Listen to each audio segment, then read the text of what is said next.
গত 15 বছর যারা দেশ চালাইছে হেরারে আমরা মিছিল মিটিং কইরা মারামারি কিলাকিলি কইরা জান দিয়া সরাইছিলাম, সরাইয়া ভাবছিলাম ভালা কিছু পামু।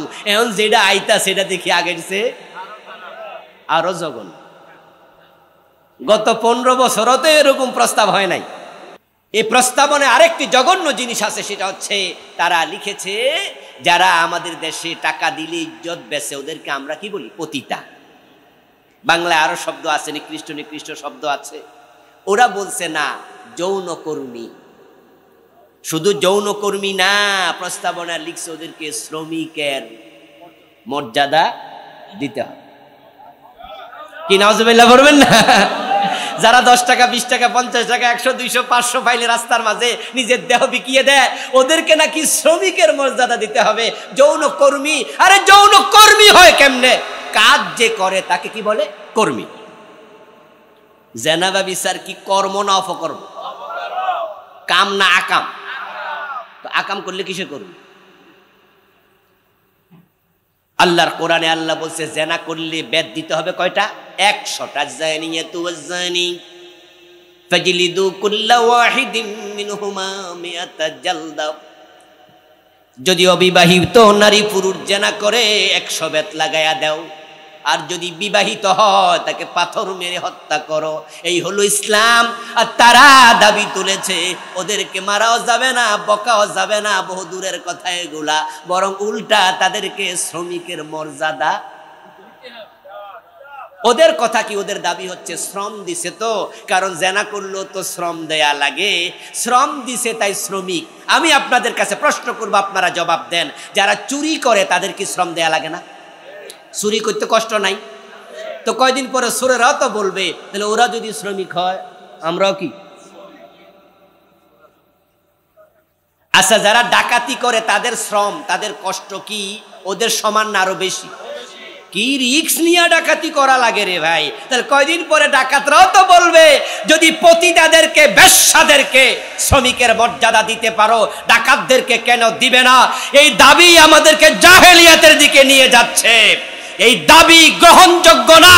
বরং আমার তো প্রশ্ন, ওই পতিতাদের প্রতি তাদের এত টান কেন? জীবনের প্রথম দিকে তারাও কি ওদের মতোই ছিল? যদি নাও থাকে তাহলে টান প্রমাণ করে কিছুটা প্রভাব জীবনে হয়তো ছিল। না হয় এত মহাব্বত কেন? দেশে এত কিছু থাকতে পতিতাদেরকে শ্রমিকের অধিকার দিতে হবে কেন? ফাইজলামি পাইছে। আরেকটা কি করছে জানেন? আরেকটা হচ্ছে, যদি কোনো স্ত্রী তার স্বামীর সাথে মেলামেশায় অমত থাকে, স্বামী বলল কাছে আসো, স্ত্রী বলল যে না আজকে শরীর ভালো না অথবা মন ভালো না, স্বামী বলল যে না কাছে আসো, তার অমতে তাকে কাছে নিয়েছে। তারা প্রস্তাব দিছে এই বউ সকালবেলা থানায় গিয়া ধর্ষণের মামলা দিতে পারে। বিয়ে করার পরে তার স্ত্রী, তার অধিকার, সে তার অধিকার তার নিজের স্ত্রীর কাছে গিয়েছে। তারা লিখছে ধর্ষণের মামলা। বাংলাদেশে ধর্ষণের শাস্তি হলো, ছোটটা হলো যাবজ্জীবন, বড়টা হলো ফাঁসি। তাহলে ঘরে ঘরে বউ মামলা দিয়া জামাইরে ফাঁসিতে ঝুলাবে, ডরে ফোলাবান বিয়ে করবো না। পান থেকে চুন খসেছে, একটু মনোমালিন্য হয়েছে, গত রাতে আপনি আপনার স্ত্রী একই বিছানায় ছিলেন, মেলামেশা হয়েছে, সকালবেলায় কোনো একটা বিষয় স্ত্রীর সাথে আপনার ঝগড়া হয়েছে। এখন স্ত্রী আবার বলল ঠিক আছে যা, মামলা ফাঁসাইয়া দিলাম, ধর্ষণের মামলা দিয়ে দিল। গত রাতে আমার স্বামী জোর করে আমার সাথে মেলামেশা করেছে, আর আদালত বলবে স্বামীরে ফাঁসি দিয়ে দাও, জেল দিয়ে দাও। আস্তাগফিরুল্লাহ। আমার প্রিয় ভাইয়েরা, এমনি যৌতুকের মামলায় দেশে অনেক পুরুষ নির্যাতনের শিকার, মিথ্যা যৌতুকের মামলা সমাজে আছে না নাই? স্বামী স্ত্রী ঝগড়া হয়েছে, বনিবানা হয়নি, তালাক দিয়েছে, বউ যাই যৌতুকের মামলা দিয়ে দেয়, মিথ্যা কথা। অথচ সে যৌতুক চায় নাই। কথায় কথায় নারী নির্যাতনের মামলা।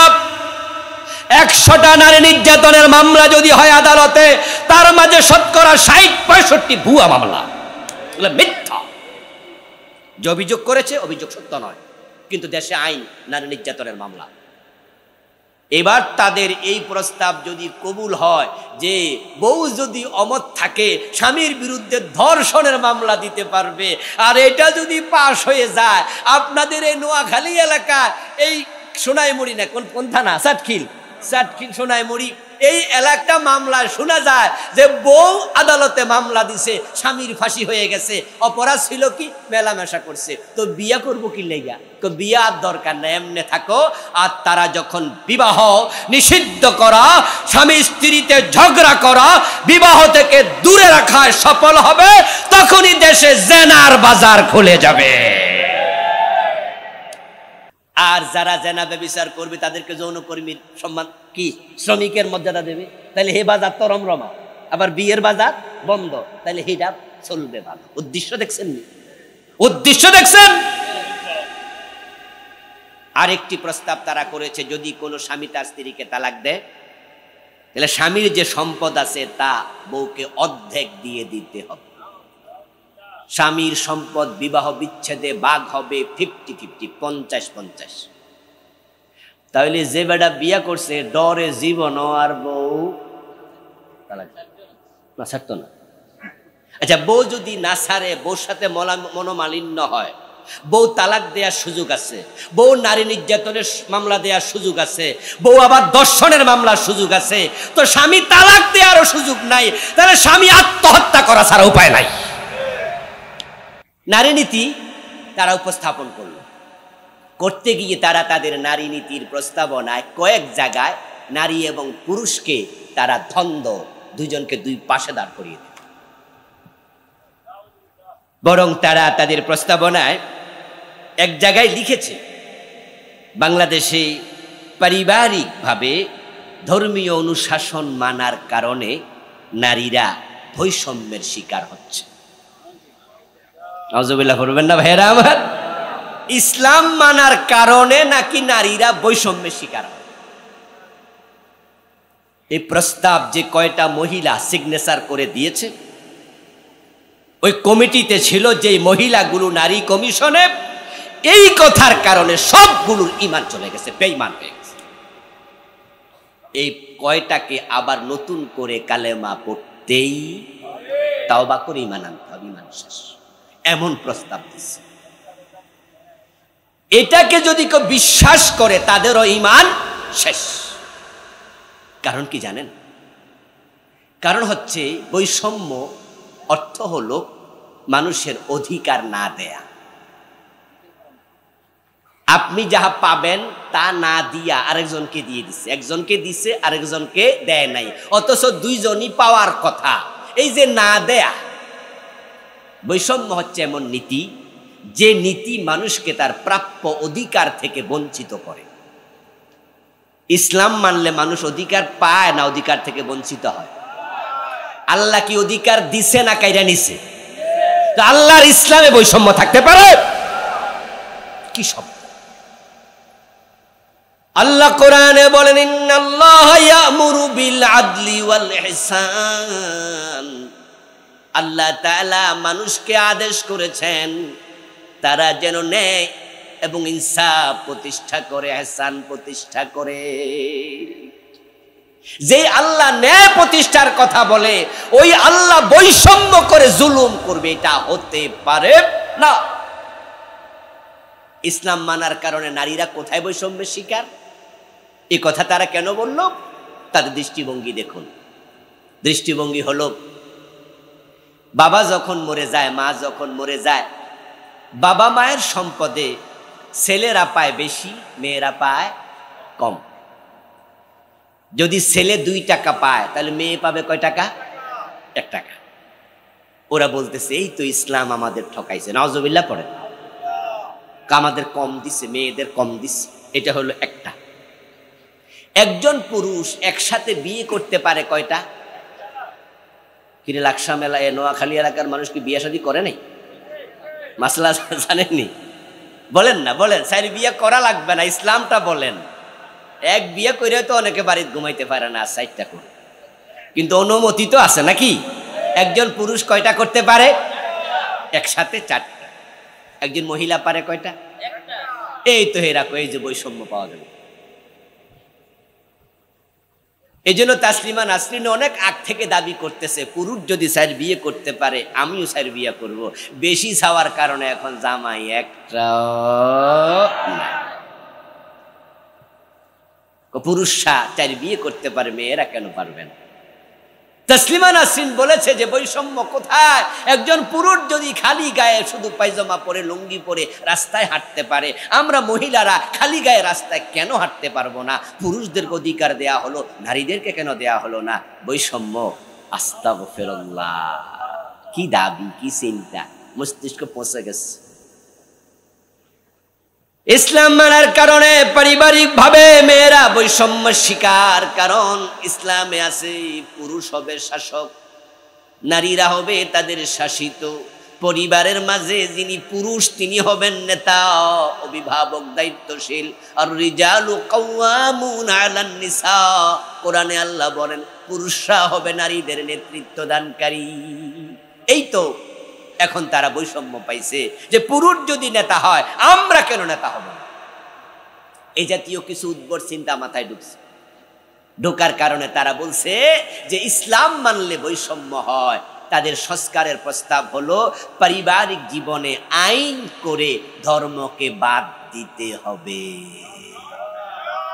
নাউযুবিল্লাহ।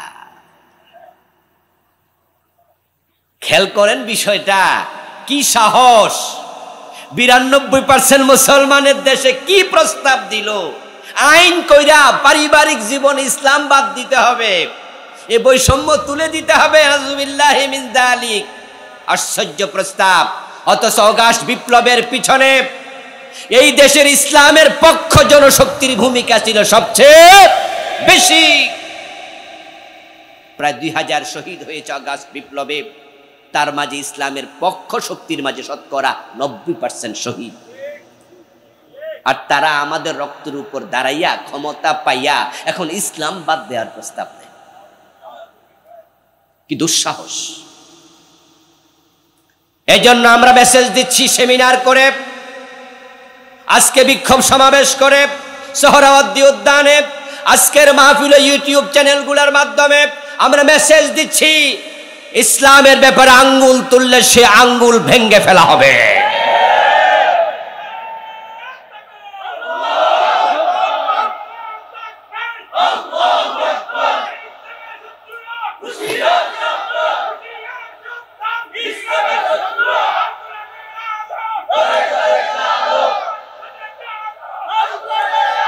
আমার প্রিয় ভাইয়েরা, আমার প্রিয় ভাইয়েরা,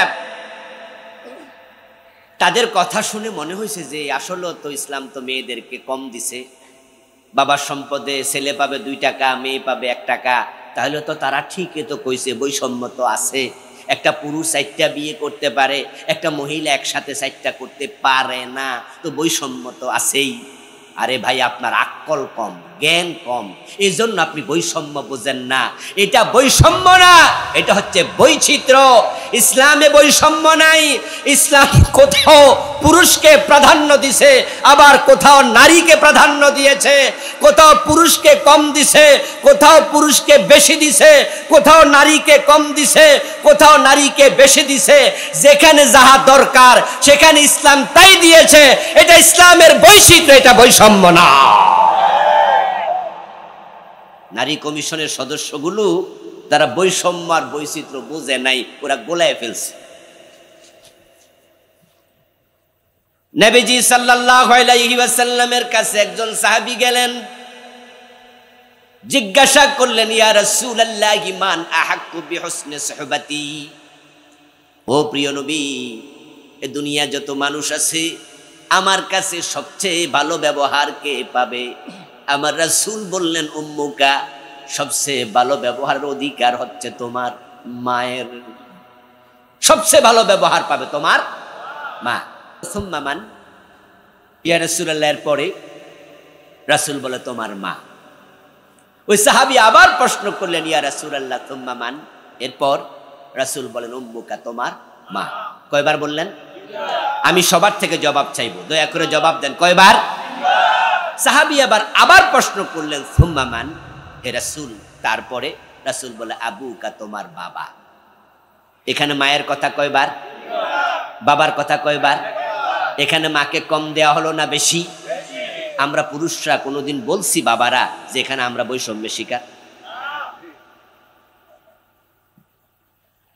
এখানে মায়ের কষ্ট বেশি, সন্তান উৎপাদনে, জন্মদানে, পেটে ধারণে, দুধ খাওয়ানোতে, লালন পালনে ভূমিকা বাবার সে মায়ের বেশি, কষ্ট বাবার সে মায়ের বেশি। এই জন্য ইসলাম এখানে মাকে দিয়েছে কয়বার? 3 বার, 3 গুণ বাবাকে দিয়েছে। এটার নাম বৈষম্য, এটা বৈচিত্র্য। বৈচিত্র্য কি? বৈচিত্র্য হচ্ছে এমন গুণ, এমন সিস্টেম, এমন নীতি, এমন বিষয় যা একটা থেকে আরেকটাকে আলাদা করে চিহ্নিত করে। নারীদের কণ্ঠস্বর পুরুষের মতো শক্ত না কোমল, রুক্ষ না মায়াবী? আমরা পুরুষরা কোনোদিন কইছি যে আল্লাহ আমরা ঠকাইলো, আমাদের কণ্ঠটা মহিলার মতো দিল না কেন? আমার বন্ধু রাতের বেলায় হোক আর দিনের বেলায় হোক ঘুমাচ্ছেন আপনি, রাতের 3টা, হঠাৎ করে মোবাইলটা রিংটোন বেজে উঠলো, আপনি মোবাইলটা হাতে নিলেন, কলটা রিসিভ করে কানে লাগানোর সাথে সাথে অপর প্রান্ত থেকে হ্যালো অথবা সালাম বলা হলো। আপনি শোনার সাথে সাথে ঘুমের মাঝেও বুঝে ফেলবেন এটা পুরুষ না নারী, তার কণ্ঠস্বর দিয়ে চিহ্নিত হয়ে যায়। আল্লাহ নারীর কণ্ঠ পুরুষের কণ্ঠ একরকম দেন নাই, নারীরটা করেছেন কমনীয়, কোমল, মিষ্টি, পুরুষেরটা করেছেন একটু কর্কশ, শক্ত। এজন্য পুরুষরা বলবে নাকি আল্লাহ মিষ্টি কণ্ঠ আমাদের দিল না কেন? আমরা বৈষম্যের শিকার। প্রিয় ভাইয়েরা, বৈষম্য আর বৈচিত্র্য না বুঝার কারণে নারী কমিশনের সদস্যগুলো তারা ইসলামের বিরুদ্ধে আঙ্গুল তুলেছে প্রস্তাবনায়, আর তুলবেও তো। কারণ এই কয়টা সদস্য আমি দেখেছি, এগুলো একটাও ইসলামওয়ালা না। কপালের মাঝে টিপ, মাথার মাঝে কাপড় নাই, এগুলো এনজিওর লোক। অথচ বাংলাদেশের মাঝে বিভিন্ন বিশ্ববিদ্যালয়ে হেজাবওয়ালা, বোরকাওয়ালা, ইসলামের পক্ষে ইউনিভার্সিটিতে প্রফেসর মহিলা আছে না নাই? ওই কমিশন ইসলামওয়ালা একটা মহিলাকেও ঢুকায় নাই। ঢুকাইছে বাম আর রাম খুঁজা খুঁজা, যেগুলো ইসলামের ব্যাপারে কিচ্ছু জানে না। ওরা এসে বললো ইসলামে নাকি বৈষম্য আছে। আস্তাগফিরুল্লাহ। ও প্রিয় ভাইরা, দেখুন রাসূলুল্লাহ সাল্লাল্লাহু আলাইহি ওয়াসাল্লামের কাছে একজন সাহাবী গেলেন, ইয়া রাসূলুল্লাহ সাল্লাল্লাহু আলাইহি ওয়াসাল্লাম, আমি যুদ্ধে যেতে চাই, কিন্তু আমার ঘরে বৃদ্ধ মা আছে, যুদ্ধে যাব নাকি না মায়ের সেবা করব?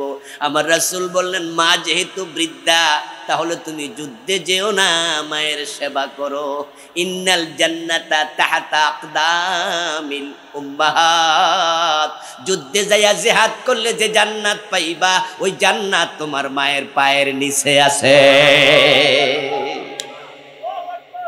আল জান্নাতু তাহতা আকদামিল উম্মাহাত, জান্নাত তোমার মায়ের পায়ের নিচে।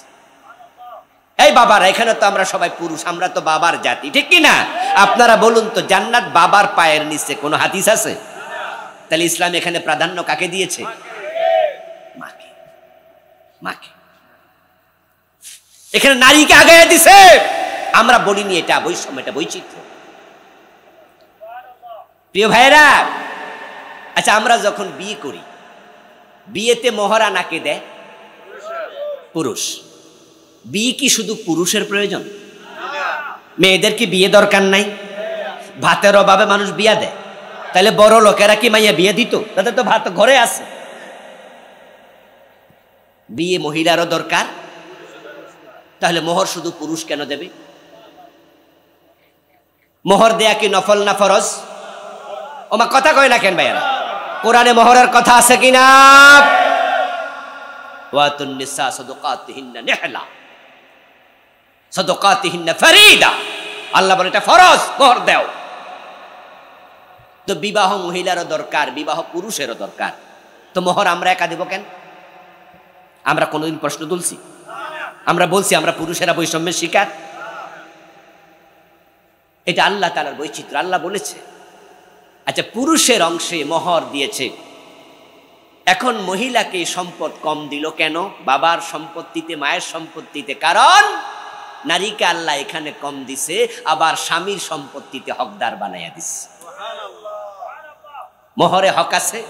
আপনি যদি মাসে 10,000 টাকা ইনকাম করেন, ওই 10,000 টাকার মাঝে আপনার স্ত্রীর হক আছে না নাই? কিন্তু আপনার বউ যদি মাসে 1 লাখ টাকা বেতন পায়, তার সম্পত্তিতে স্বামীর কোনো অধিকার ইসলাম দেয় নাই।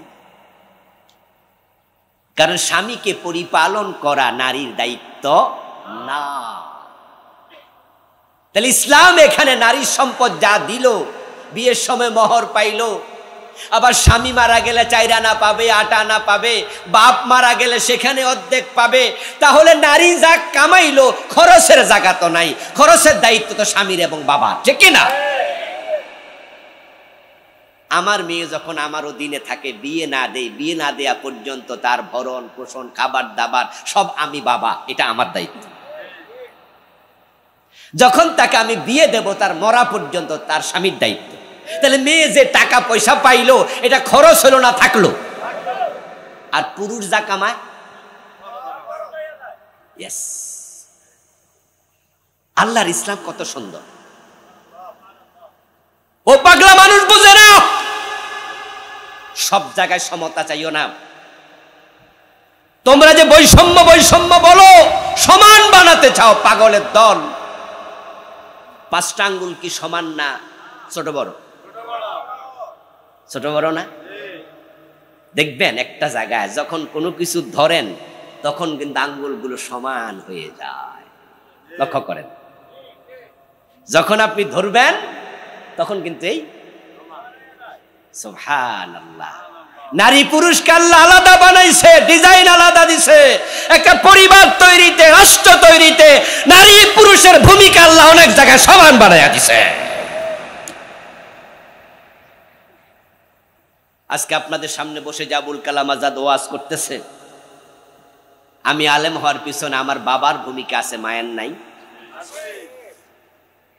আজকের মাহফিল পর্যন্ত যে আসলাম, আমার এই জুতা, পায়ের জুতা, এটা কিন্তু আমি মুছি নাই, এটা আমি রেডি পেয়েছি আমার দরজার সামনে। আমার গায়ের জামাটা কিন্তু আমি ধুই নাই, এটা একজনে ধুয়ে তারপর আয়রন করে রেখে দিয়েছে। এই যে দুপুরবেলা আজকে 4টা খেয়ে বের হয়েছি, ওই ভাতটা কি আমি রান্না করেছি? আমি রান্না করি না, একজন রেডি করে টেবিলে দিয়েছে। তাহলে আমার আজকে এই পর্যন্ত, প্রোগ্রাম পর্যন্ত পৌঁছার পিছনে, আপনাদের সামনে স্পিচ দেওয়াতে ভাবছেন আবুল কালাম আজাদ দিচ্ছে, কিন্তু প্রচ্ছন্নভাবে আরেকজন মহিলার ভূমিকা আছে না? না,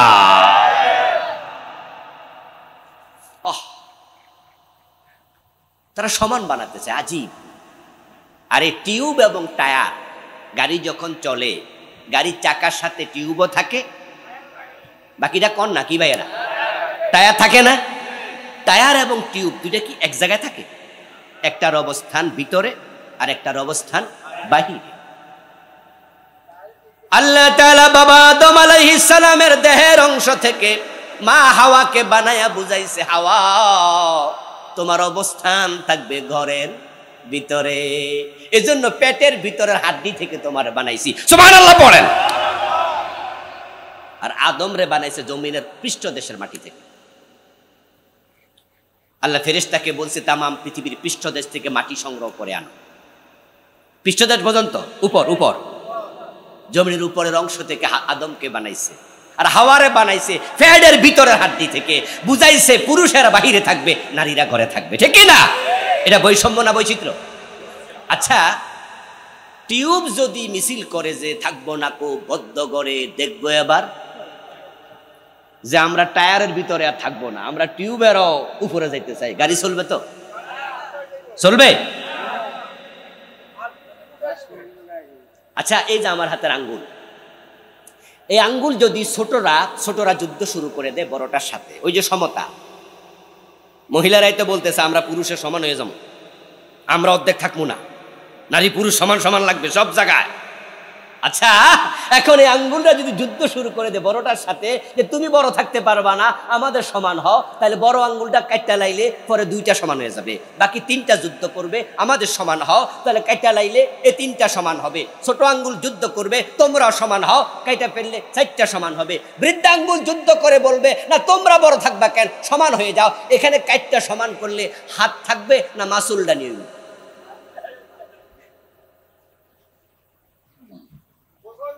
এখন যে কাইটটা সমান বানাইলেন, এই হাত কাজে লাগবে তো? আমরা আলেম ওলামারা যখন বলি মহিলারা ঘরের ভিতরে থাকবে, ঘরের বাহিরে নয়, পর্দায় থাকবে, পর্দার বাহিরে নয়, তখন কিছু জালেম বলে ইসলাম নাকি আলেমরা নাকি মহিলাদেরকে মূল্যায়ন করে না, ঘরের ভিতরে ঢুকায় রাখতে চায়, মাঠে আসতে দেয় না। আমরা তো বলিনি ঘরের বাহিরে আসতে পারবা না, বরং আমরা বলি বাহিরে গেলে পর্দা সহ যাওয়া লাগবে। আমরা বলি পর্দার বাহিরে যেও না, কারণ নারীদের দেহটাকে আল্লাহ পুরুষের মতো বানায় নাই। নারীদের দেহের চামড়ার মাঝে কোমলতা বেশি, আকর্ষণ বেশি, মুখের মাঝে আল্লাহ দাড়ি দেয় নাই, চেহারার সৌন্দর্য বেশি, তাদের বুকের মাঝে সৌন্দর্য, দেহের মাঝে সৌন্দর্য। ও দোস্ত, কলার যদি সিল্কা না থাকে, কলা খুলে বাজারে নিলে বিক্রি হবে না, মাছি মশা বসে নষ্ট করে ফেলবে। তাসলিমা নাসরিন বলছে হে নাকি গেঞ্জি গায়ে দিয়ে হাঁটতে চায় না, গেঞ্জি খুললা। সে বলছে পুরুষরা যদি লুঙ্গি পরে হাঁটতে পারে, আমরা পারবো না কেন? আচ্ছা, আমাদের যদি দেশে রাতের 12টা বাজে একজন মহিলা বাহির হইয়া 1-2 কিলোমিটার কোথা খুলে হাঁটতে যায়, ইজ্জত লিয়া ঘরে ফিরতে পারবে? এটাই তো স্বাভাবিক। নারীর বোরকা, নারীর হিজাব নারীর জন্য অন্তরায় না, এটা তার জন্য বাধা না, এটা হচ্ছে তার ইজ্জতের জন্য একটা বড় মাপের আবরণ, বড় মাপের এটা লৌহ বর্ম। বললো কি বললো? প্রবলেম, পুরুষ 4 বিয়া করে, আমরা 4টা করবো না। আচ্ছা, কোন মহিলা যদি একসাথে 3 বিয়া করে, 2 বিয়ে করে, 4 বিয়ে করে, পেটে যে বাচ্চা হবে বাবাকে না? উত্তর দেন, উত্তর দেন। বাবা নির্ধারণ করা যাবে? সব যারও সন্তানে দেশ ভরে যাবে, পিতৃ পরিচয়হীন হয়ে যাবে। এই জন্য ইসলাম একজন নারীকে একসাথে দ্বিতীয় স্বামী গ্রহণের অনুমতি দেয় নাই, কারণ বাবার পরিচয় থাকবে না। আর সমাজে যখন পিতৃ পরিচয়হীন সন্তান বেড়ে যাবে, সমাজ এবং রাষ্ট্রের নিরাপত্তা নষ্ট হবে। ইউরোপ আমেরিকাতে 60%-এর বেশি এখন জারজ সন্তান, আর আমেরিকা ইউরোপের জ্বালা তাম দুনিয়া এখন আগুন জ্বলতেছে।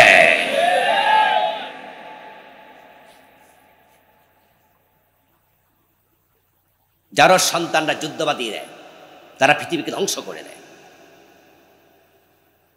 আমার প্রিয় ভাইয়েরা, নারী এবং পুরুষকে আল্লাহ তাআলা নিজে আলাদা করে বানাইছেন, এটা আল্লাহর বৈচিত্র্য, ভেরিয়েশন। এই জন্য পুরুষের উচ্চতা নারীর চেয়ে কম না বেশি? কি কয় রে? পুরুষের উচ্চতা কম হয়? পুরুষের উচ্চতা নারীর চেয়ে কম না বেশি? শরীরের শক্তি, গায়ের পশম, চামড়ার মোটা এবং রুক্ষতা, দেখেন এগুলো আলাদা। পুরুষের রক্তচাপ বেশি। আপনারা যখন বিভিন্ন হাসপাতালে চিকিৎসা করবেন, তখন বিভিন্ন পরীক্ষা নিরীক্ষা দেয়, দেখবেন প্রেসক্রিপশনে যে পরীক্ষার রিপোর্টের মাঝে লেখা থাকে এক পাশে মেল আর এক পাশে ফিমেল, এবং সেখানে লেখা থাকে একজন পুরুষের এই থাকবে, একজন মহিলার এই থাকবে। সব জায়গায় মহিলাদের দেখবেন পুরুষের তুলনায় অনেক কম। নারীর মস্তিষ্কের গড় ওজন হচ্ছে 1100 গ্রাম, পুরুষের মস্তিষ্কের গড় ওজন 1300 গ্রাম। 200 গ্রাম সৃষ্টিগতভাবে আল্লাহ পুরুষকে বেশি দিয়েছেন। প্রতি ঘন মিলিলিটার রক্তে লোহিত কণিকা পুরুষের থাকে 52 লক্ষ, নারীর থাকে 46 লক্ষ। আল্লাহ তাআলা নারীর রক্তে লোহিত কণিকা প্রতি ঘন মিলিলিটারে কম দিয়েছেন 6 লক্ষ। নারীদেরকে আল্লাহ তাআলা অঙ্গ প্রত্যঙ্গে পুরুষের তুলনায় দুর্বল বানিয়েছেন, ছোট বানিয়েছেন। এই জন্য তাদের দায়িত্ব কম দিয়েছেন, পুরুষের দায়িত্ব দিয়েছেন বেশি। ওরা বলতেছে যে পুরুষেরা দেশ চালাতে পারবে, মসজিদের ইমাম হতে পারবে, নারীরা কেন পারবে না? এজন্য বৈষম্য শিকার হয়ে গেছে তারা। আরে ভাই শোনো, দেশ চালানোর জন্য একজন পুরুষকে রাতের 12টা বাজে ঘর থেকে বের হওয়া লাগতে পারে। দুনিয়ার মানুষ ঘুমাতো, হযরত ওমর তখন ঘোড়ার পিঠে চড়ে মানুষের খোঁজ খবর নিত। পুরুষ রাষ্ট্রপ্রধান হবে, প্রয়োজনে তলোয়ার হাতে নিয়ে যুদ্ধের মাঠে চলে যাবে। নবী মুহাম্মদ সাল্লাল্লাহু আলাইহি ওয়াসাল্লাম তিনি রাষ্ট্রপ্রধান ছিলেন, মদিনার 27টি যুদ্ধে ছিলেন তিনি সেনা প্রধান। এখন মহিলা যদি রাষ্ট্রপ্রধান হয়, তাহলে সেনা প্রধান হয়ে যুদ্ধের মাঠে তলোয়ার নিয়ে যাওয়ার মতো শারীরিক ক্ষমতা কি মহিলাদের আছে? পুরুষের সাথে কুলাতে পারবে? হযরত ওমর রাতের বেলায় ঘুরে বেড়াতেন, মহিলা রাষ্ট্রপ্রধান রাতের বেলায় একা একা ঘুরলে সে নিজে নিরাপত্তাহীন হয়ে যাবে। ইসলাম তাকে নিরাপদ করতে চায়, তাকে ছোট করেনি, সম্মানিত করেছে। নারীরা ইমাম হয়নি, কিন্তু ইমামের মা হয়েছে। নারীরা নবী হয়নি, কিন্তু নবীর মা হয়েছে। আর মায়ের পায়ের নিচে আল্লাহ জান্নাত রেখেছে। ও আমার বোন, ও আমার মা, তুমি নবী হতে পারোনি, নবীকে জন্ম দিয়েছ, নবীর জান্নাত তোমার পায়ের নিচে আল্লাহ রেখেছে। কি সম্মানের জায়গা নারীকে। ইসলাম নারীদেরকে ছোট করে নাই। যেখানে বেশি দরকার সেখানে বেশি দিয়েছে, যেখানে পুরুষের বেশি দরকার সেখানে পুরুষকে বেশি দিয়েছে। নারী সন্তানের ব্যাপারে আমাদের নবী সাল্লাল্লাহু আলাইহি ওয়াসাল্লাম এত বেশি হাদিস বলেছেন। পুরুষ সন্তানের ফজিলতের ব্যাপারে তার 10 ভাগও নাই, 90 ভাগের বেশি শুধু মেয়ে সন্তানের ফজিলত বলেছেন। আমার রাসূল বলেছেন, যার 3টা মেয়ে থাকবে, যার 2টা মেয়ে থাকবে, 1টা মেয়ে থাকবে, সেটাকে লালন পালন করবে। আদাবাহুন্না ফাযাওয়াজাহুন্না কুন্না লাহু হিজাবাম মিনান নার। তাকে আদব শিখাবে, বড় করবে, ওই মেয়েটাকে বিবাহ দেবে উপযুক্ত পাত্রে। ওই নারী কিয়ামতের দিন তার সন্তান মেয়েটা জাহান্নামের পথে বাধা হয়ে দাঁড়াবে।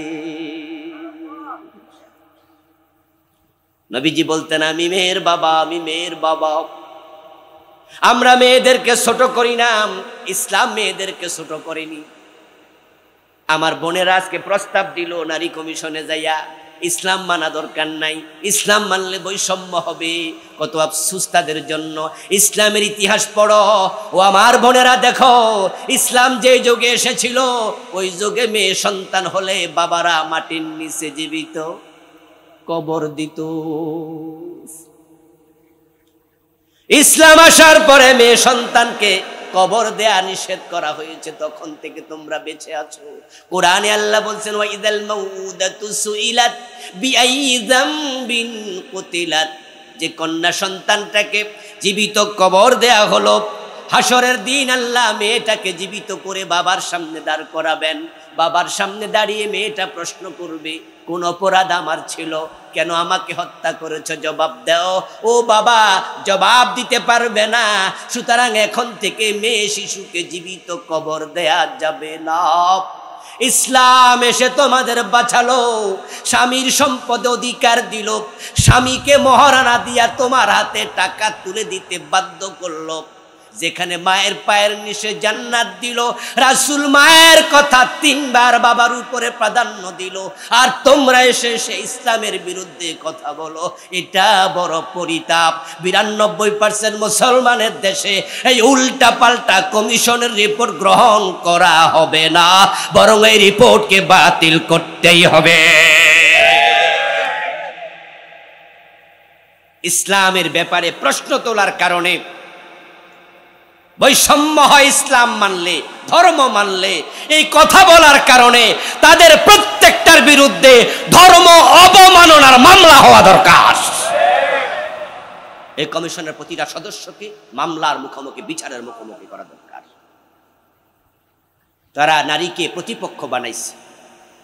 নারী পুরুষের প্রতিপক্ষ না, পরিপূরক। আমার রাসূল বলেছেন, আদ-দুনিয়া কুল্লুহা মাতা ওয়া খায়রু মাতা'id দুনিয়াল মারআতুস সালিহা। তামাম দুনিয়া সম্পদ, তবে নারী একজন সতী নারী হলো দুনিয়ার সবচেয়ে বড় সম্পদ। ইসলাম নারীকে দেখেন কি অবস্থান দিয়েছে। মা হিসাবে নারী জান্নাত, কন্যা হিসাবে নারী আল্লাহর রহমত, স্ত্রী হিসাবে নারী আল্লাহর নিয়ামত, বোন হিসাবে নারী শফকত।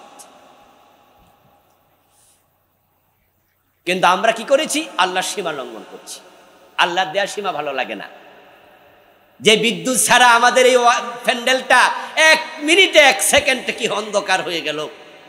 এখানে কিছুক্ষণ আগে বিদ্যুৎ গেল, দৌড় মারছে জেনারেটর ছাড়ার জন্য। জেনারেটরও বিদ্যুৎ সাপ্লাই দেয় না? বিদ্যুৎ ছাড়া সব অন্ধকার, পুরা দেশ অচল। কিন্তু সেই বিদ্যুতের তারের উপর প্লাস্টিকের রাবারটা যদি না দিত, তাহলে কত মানুষ যে মরতো, গড়ে গড়ে মরত। প্রতি সেকেন্ডে মানুষ মরত। এই জন্য এই রাবারটা তাকে সেভ করেছে, নিরাপদ করেছে। ইসলাম মেয়েদেরকে ঘরে থাকতে বলেছে, কারণ তোমাদের দেহের সৌন্দর্য নিরাপদ করা দরকার। দামি জিনিসকে ঢেকে রাখা লাগে, ঠিক না? আচ্ছা, আমাদের যে স্বর্ণ অলংকার আছে, মহিলাদের গায়ের কানের স্বর্ণ, গলার স্বর্ণ, আমরা যখন খুলি এগুলো, আমাদের বোনেরা মায়েরা গলা থেকে খোলে, স্বর্ণের চেইনটা কি টেবিলের উপর রেখে দেয়? এটা আলমারিতে রাখে, এটা বাক্সায় রাখে। দামি জিনিস কি হতে পারে? কথা বলে না, কি হতে পারে? চুরি হতে পারে, হারিয়ে যেতে পারে, কেউ নিয়ে যেতে পারে। দামি জিনিস। আমরা যখনই বোরকার কথা, ইসলামের কথা বলি, না হবে না, স্বামীর কথা শোনা যাবে না। আরে বোন, তোমার স্বামীর কথা শোনা, এটা তোমার দাসত্ব না, তুমি দাসী না, এটা সিস্টেম। দেশে যিনি প্রেসিডেন্ট হয়, প্রধানমন্ত্রী হয়, তার কথা শুনতে হয়। যিনি ড্রাইভার, গাড়ির সিটে স্টিয়ারিং এ হাত রাখে, তখন গাড়ির বাকিরা যাত্রী হয়ে সে গাড়ি যেদিকে নেয় সেদিকে চলতে হয়। আরেকজন যদি স্টিয়ারিং ধরে, একসাথে দুজন ধরলে গাড়ি রাস্তায় থাকবে না, খালে চলে যাবে, ঠিক না? ঘরে একজন নেতা হবে, এটাই তো স্বাভাবিক। কিন্তু স্বামীকে মানলে চলবে না। বাবা রে বাবা, স্বামীর খেদমত করবে না, স্বামীর কথা শুনলে হবে দাসত্ব। হ্যাঁ, আমি বলি তো, বিমানে যারা চাকরি পায়, বিমানবালা বলে, শুনছেন তো আপনারা? এয়ার হোস্টেস যারা বিমানে চলছেন দেখছেন। আচ্ছা, এয়ার হোস্টেস যারা বেতন পায় ভালো, 1 লাখ 2 লাখ 3 লাখ টাকা, আরো বেশি কম বেশি বেতন। শিক্ষিতা, সবাই শিক্ষিতা, আধুনিক স্মার্ট মেয়ে। বিমানে খেদমত করে কতজন পুরুষের? এই বিমানে যারা চলছেন তারা বলেন, যারা বিমানে যায় সেখানে পুরুষ একজনের খেদমত করে না 10-20 জন? চা খাওয়াচ্ছে, এ খাওয়াচ্ছে, ও খাওয়াচ্ছে। যখন আমাদের প্রয়োজন হয়, এক্সকিউজ মি, তখনই মুস্কি হাসি দিতে বাধ্য। কিন্তু এটা চাকরির ম্যানার, তাদেরকে ট্রেন আপ করা হয়। আপনাকে এসে বলবে জি স্যার, স্যার বলবে স্যার, অথচ আপনার বাড়ি এলাকায় কেউ কি কয় না জীবনে, বরং সর কয়। মানে আমনে যেখানে খারান হেয়ানে কি কয়? সর। আর বিমান উঠলে কি কয়? ওরে বাবা রে বাবা। এমএ পাস, বিএ পাস, শিক্ষিতা, স্মার্ট এক মহিলা আপনার এসে বলতেছে এক্সকিউজ মি স্যার, কি লাগবে স্যার? ঘরে সেবা করে কয়জন পুরুষের? 1 জন। সহ্য হয় না, এটা দাসত্ব। আর বিমানে 40 জনের করে, এটা অসুবিধা। আজি স্বাধীনতা চাচ্ছে, চাকরি করবে, এই করবে, সে করবে। আরে তোমাকে ঘরে থাকতে দিয়েছে আল্লাহ, তোমার স্বামীকে বলেছে যা তুমি খাবে তাকে তুমি তা খাওয়াবে, যে দামের কাপড় তুমি পরবে তাকে তাই পরাবে, ঠিক না? অধিকার দিয়েছে ইসলাম। নারীর সৃষ্টি হলো পুরুষের হাড্ডি থেকে। প্রথম পুরুষ আদম, প্রথম নারী হাওয়া আলাইহিস সালাম, আলাইহিমাস সালাম। হযরত হাওয়া পৃথিবীর প্রথম মহিলা। আল্লাহ উনাকে আলাদা মাটি থেকে বানাতে পারতেন। আদমকে যেরকম মাটি থেকে বানাইছে, হাওয়াকে ওইভাবে মাটি থেকে আলাদা করে বানানোর ক্ষমতা আল্লাহর ছিল কিনা? তিনি বানান নাই। না বানাইয়া আদমের অংশ থেকে বানাইয়া বুঝাইয়া দিলেন, আদম, হাওয়া আলাদা কেউ না, সে তোমার নিজের দেহের অংশ। নারী পুরুষ তারা একে অপরের বৈপরীত্য মাখলুক নয়। নারী এবং পুরুষের সাথে কোনো শত্রুতা নাই, কোনো দ্বন্দ্ব নাই। যদিও একদল নারী পুরুষকে ইগনোর করছে, তারা নারীবাদী হইয়া বলে পুরুষের কথা শুনবো না, পুরুষকে মানবো না, আমরা সমান অধিকার চাই, আমার দেহ আমার মন, স্বামীর শাসন কতক্ষণ, স্বামীর কথা শুনবো না, আমারটা আমি বুঝি। তারা আলাদা হতে চায়, অথচ আল্লাহ তো আদমের অংশ থেকে হাওয়াকে বানাইছে, ঠিক কিনা? নারী পুরুষ আলাদা নয়, নারীরা আমাদেরই অংশ, তারা আমাদের অংশ, আমাদের টুকরা, তাদের সাথে আমাদের কোনো দ্বন্দ্ব নাই। নারী এবং পুরুষ একে অপরের সাথে দ্বন্দ্বে লিপ্ত হবে না, নারী পুরুষ একে অপরের সাথে ঝগড়ায় লিপ্ত হবে না। নারী এবং পুরুষ তারা একে অপরের সাথে নিজেকে বিপরীত অবস্থানে নিয়ে সমাজে ফাটল ধরাবে না, বরং তারা একে অপরের পরিপূরকের ভূমিকা পালন করবে। এজন্য আল্লাহ আদম থেকে হাওয়াকে বানাইছে, তোমারই অংশ। وَبَثَّ مِنْهُمَا رِجَالًا كَثِيرًا وَنِسَاءً। অতঃপর আদম এবং হাওয়া থেকে তিনি আল্লাহ অগণিত নারী অগণিত পুরুষ পৃথিবীতে ছড়িয়ে দিয়েছেন। সবাই পড়েন সুবহানাল্লাহ।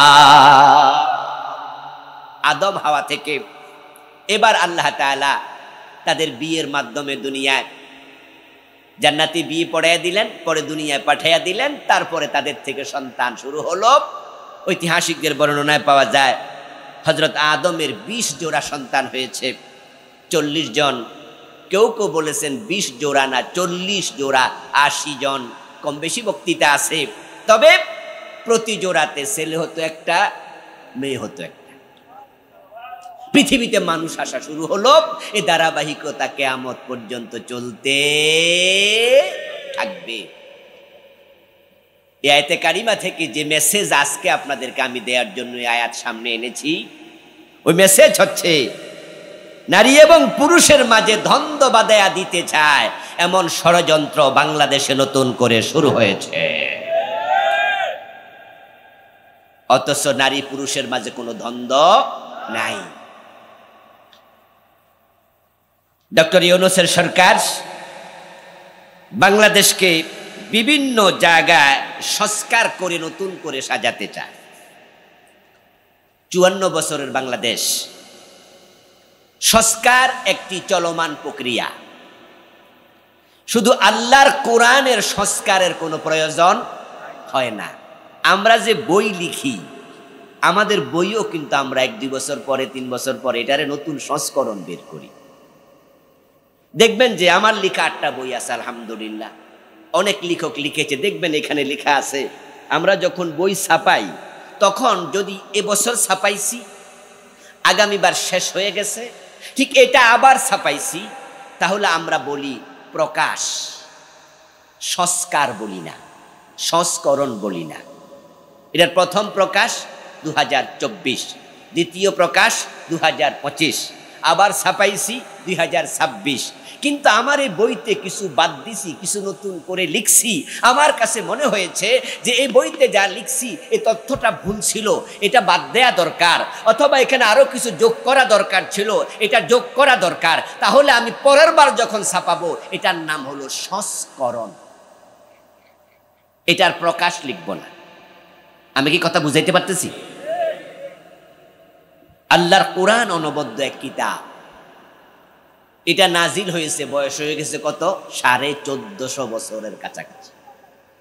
এর মাঝে একটা অক্ষর পরিবর্তনের কোনো প্রয়োজন হয় নাই। কিয়ামত পর্যন্ত পরিবর্তন, সংযোজন, বিয়োজন প্রয়োজন হবে না। এটা তিবিয়ানান লিকুল্লি শাই ওয়ামা ফাররাতনা ফিল কিতাবি মিন শাই। এটাতে সব আছে, সব আছে, যা দরকার সব। ছাত্র জীবন থেকে মিছিল করেছি, আপনারাও করেছেন, শুনেছেন, সব সমস্যার সমাধান দিতে পারে আল কোরআন। শোনেন নাই? এটা কি কোনো দলের মিছিল নাকি? এটা মুসলমান, এটা কোরআনওয়ালা, কোরআন প্রেমিক সকলের মিছিল, ঠিক কিনা? আসলে কোরআনে সব সমস্যার সমাধান আছে। এ কোরআন থেকে আমরা সমাধান চারি ভাবে নেই। একটা হচ্ছে ইবারাতুন নাস, আরেকটা হচ্ছে ইশারাতুন নাস, আরেকটা হচ্ছে দালালাতুন নাস, আরেকটা হচ্ছে ইক্তিজাউন নাস।